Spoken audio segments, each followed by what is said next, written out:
स्तंभ संगीत के क्षेत्र में रहे हैं, उनके बारे में आपने लिखा है। बिल्कुल। तो उसके बारे में कुछ बताएं कि ये संकलन का विचार कैसे आया, और इसमें मैंने पढ़ी है वो पुस्तक, और उसमें काफी जो स्मृतियां हैं वो पिताजी से ली हुई हैं। जी जी। उन्होंने जो आपको सुनाया, कथाएं सुनाई, घटनाएं सुनाई, उनका बड़ा अच्छा वर्णन आपने किया है। पढ़ के लगता है कि एक व्यक्ति की जीवन यात्रा वहाँ है। उस्ताद अली अकबर खान साहब के बारे में है, बहादुर खान साहब के बारे में है, उस्ताद अमीर खान साहब के बारे में है, हमारे यहाँ के पंडित सियाराम तिवारी जी थे उनके बारे में है। तो इस पुस्तक के बारे में कैसे ख्याल आया, थोड़ा बताएं। जी, एक्चुअली ये पुस्तक जो थी, समझिए कि डॉक्यूमेंटेशन ही है ये।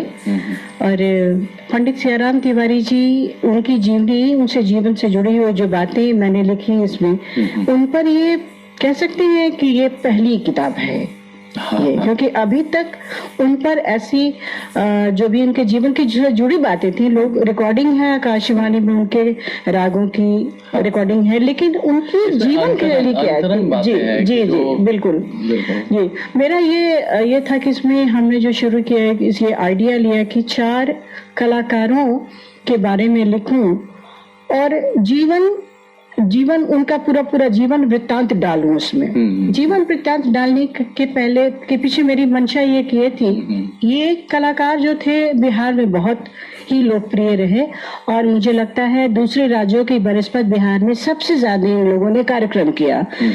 तो सबसे पहली बार ये जो एक विचार आया कि किताब में लिखूं, तो ये जो जानकारियां थी, इन जानकारियों को इकट्ठा करके एक जगह संकलित करके डॉक्यूमेंटेशन लिख देने की एक बात थी, ताकि ये लिखित रूप में रह जाए। मेरा ये मानना था कि राजधानी में, पटना शहर में तो लोग देख ही रहे हैं, आयोजन देख रहे हैं, सुन रहे हैं, कर रहे हैं, लेकिन बिहार के छोटे छोटे शहरों में देश के चोटी के कलाकार जाते आते रहे, हर छोटे बड़े आयोजनों में। अली अकबर खान साहब विश्व के एक कलाकार, उस्ताद अमीर खान साहब, उनकी वजह से ख्याल गायन का इतिहास बदल गया। वो व्यक्तित्व बिहार के छोटी छोटी शहरों में, मोतिहारी में जाकर कार्यक्रम कर रहे हैं। अली अकबर खान साहब मुजफ्फरपुर में आयोजन कर रहे हैं, अपना कार्यक्रम दे रहे हैं, सरोदवादन कर रहे हैं। तो ये, और बहादुर खान साहब तो, अब विक्रम पाली की चर्चा इस किताब में मैंने की है। विक्रम पाली, ये सारे जो छोटी छोटी जगह हैं, उनके बारे में अभी क्या कहा, अभी ये चर्चा है कि वो एक्सट्रीमिस्ट बेल्ट कहा जाता है, और इन जगहों पर मेरा वो निजी अनुभव है। मैंने अपने बचपन के दिनों में उनका सरोदवादन विक्रम में सुना हुआ है। अच्छा। वो स्कूल में एक आयोजन था और रात भर का कार्यक्रम था। तो हम ये बार बार ये चर्चा सुन रहे थे कि बिहार में शास्त्रीय संगीत कम है, राजनीति पर लोग ज्यादा ध्यान देते हैं, क्राइम ज्यादा है, पॉलिटिक्स ज्यादा है। लेकिन मेरा निजी अनुभव तो कुछ और ही था। मैंने देखा था कि लोगों को कुछ जानकारी नहीं थी, और मुझे एक ये भी महत्वपूर्ण बात लगी कि जो बातें मैंने अपने बचपन के दिनों में देखी थी, वो बहुत सारे लोग हमारे साथ देख सुन रहे थे। फिर कैसे ये बातें डोमिनेट करने लगी या चर्चा में आई कि बिहार में संगीत नहीं है, संगीतकार नहीं। आपने तो यानी कि इन बातों की चर्चा कम हुई, इस पर लिखा कम गया, इस पर विमर्श कम हुआ। ये करने की जरूरत थी। नहीं, इसमें बहुत अद्भुत चीजें मैंने इस पुस्तक में पढ़ी। और एक जमाने में तो यहाँ जो दशहरे का कार्यक्रम हुआ करता था, तो तमाम बड़े बड़े कलाकार आते थे। पंडित रविशंकर आते थे, शिव कुमार जी आते थे, हरिप्रसाद किशोरी मोनकर, उस जमाने के जोशी जी आते थे, विनायक राव पटवर्धन आते थे, बहुत सारे ऐसे नाम है जो देश भर के कलाकार आते थे। और वो एक अलग दौर था, बाद में धीरे धीरे समाप्त हो गया।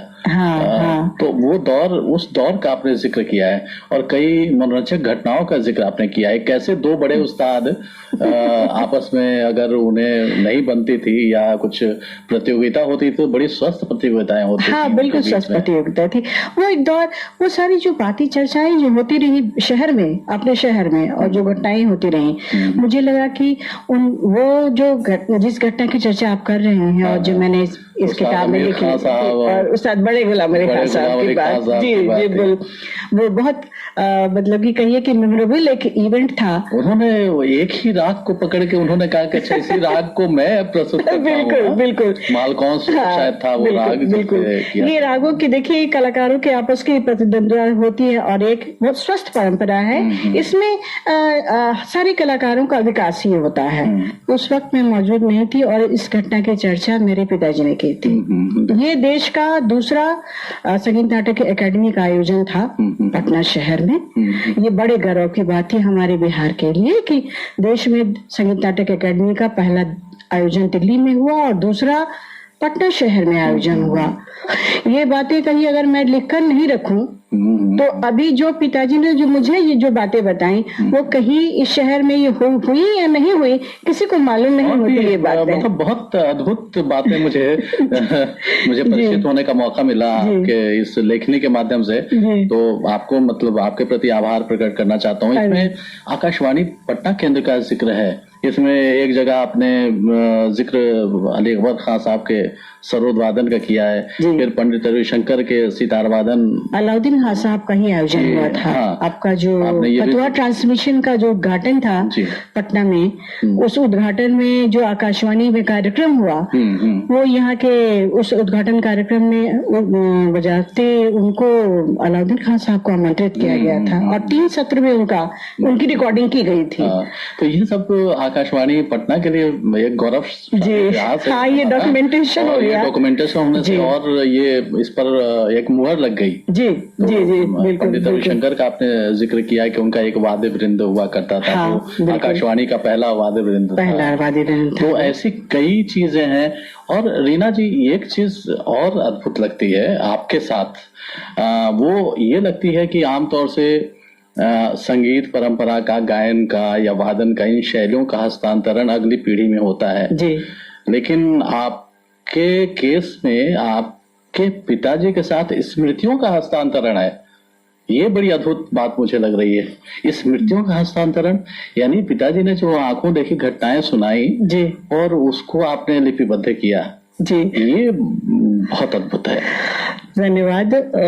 मुझे लगा कि मैं जो सुन रही हूँ मैं प्रिविलेज्ड फील कर रही थी क्योंकि पूरे बिहार नहीं पूरे देश की जो संगीत परंपराएं थी और संगीतकार थे पिताजी उनसे जुड़े हुए थे, कह सकती हूँ ये बात थी। लेकिन ये हमारे लिए कितना कहिए कि कितना बड़ा सौभाग्य रहा कि वो सारी बातें, वो घटनाएं, वो कलाकार, वो संगीत जिन्हें मैंने खुद अपनी आंखों नहीं देखा उनके बहाने मैंने देख लिया, उनकी आंखों से मैंने देख लिया। वो चर्चा जिन घटनाओं की बातें मैंने की है, जिक्र किया है, मुझे खुशी है कि मैं अगली पीढ़ी तक ये पहुंचा पा रही हूँ। और जैसा हमने शुरू में कहा था कि पूरे संगीत परिवार से आप हैं, तो संगीत तो आपके रग रग में है और आपने सितार भी सीखा, गाना भी सीखा, तो हमारे श्रोता कुछ तो अपेक्षा करते होंगे आपसे। और आप जान रही हैं कि मैं क्या कहना चाह रहा हूँ।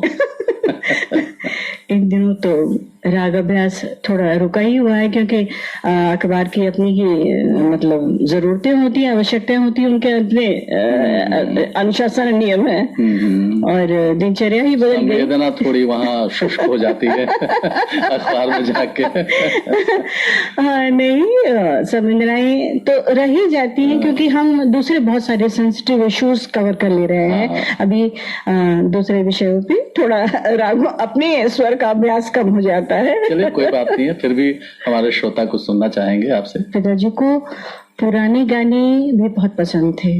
मैं तो तुम्हें संग नैन मिला के हार गई सजना, हार गई सजना,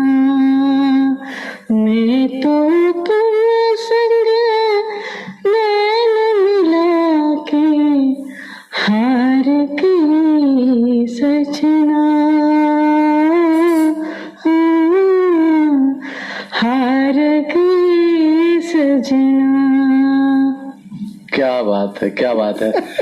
ये तो मनमौजी फिल्म का गाना है जी।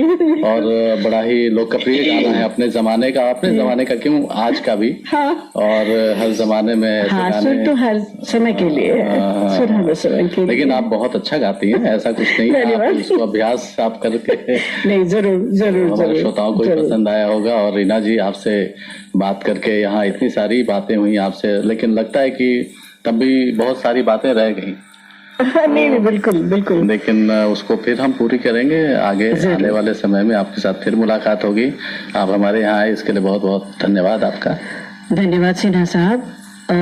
मुझे अपने अनुभव और जो कुछ बातें मैं जानती समझती हूँ उनको श्रोताओं के साथ साझा करने का जो आपने मौका दिया, अवसर दिया, इसके लिए मैं आकाशवाणी का धन्यवाद देती हूँ और विशेष रूप से आपका धन्यवाद देती हूँ। बहुत अच्छा लगा आपसे बातें करते हुए मुझे।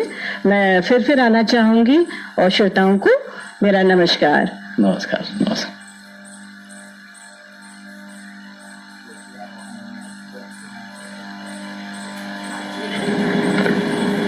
आकाशवाणी के पटना केंद्र से अभी आप सुन रहे थे कार्यक्रम इनसे मिलिए के अंतर्गत पत्रकार रीना सोपान से डॉक्टर किशोर सिन्हा की बातचीत। ये आकाशवाणी पटना है। लीजिए सुनिए कुछ संदेश।